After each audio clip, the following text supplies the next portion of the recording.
পাকিস্তানে ভারতের ক্ষেপণাস্ত্র হামলায় নিহতের সংখ্যা বেড়ে 8-এ পৌঁছেছে।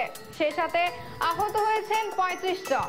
Inter services public relations ISPR এর director general lieutenant general Ahmed Sharif Chaudhry নিশ্চিত করেছেন যে নিহতের মধ্যে 2 জন শিশুও রয়েছে।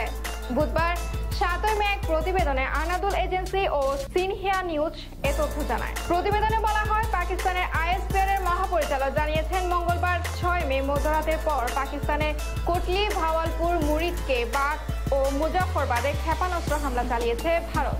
পাকিস্তান সেনাবাহিনী ইতিমধ্যে বদলা নিতেও শুরু করেছে। গত 22 এপ্রিল কাশ্মীরের পেহেলগামে ভয়াবহ হামলায় 26 জন নিহত হয়েছে, যাদের অধিকাংশই ছিলেন পর্যটক। হামলার পর দিল্লি সোজাসুজি এর দায় চাপিয়েছে ইসলামাবাদের ঘাড়ে। দুদেশ থেকে নেওয়া হয়েছে বেশ কিছু কূটনৈতিক পদক্ষেপ। উত্তপ্ত পরিস্থিতি থামতে মধ্যস্থতার প্রস্তাব দেয় ইরান ও রাশিয়া। তবে সবকিছু উপেক্ষা করে জম্মু কাশ্মীরে হামলার 2 সপ্তাহ পর পাকিস্তানে হামলা চালালো ভারত। পুষ্পিতা, কোহিলিয়া টিভি, কক্সবাজার।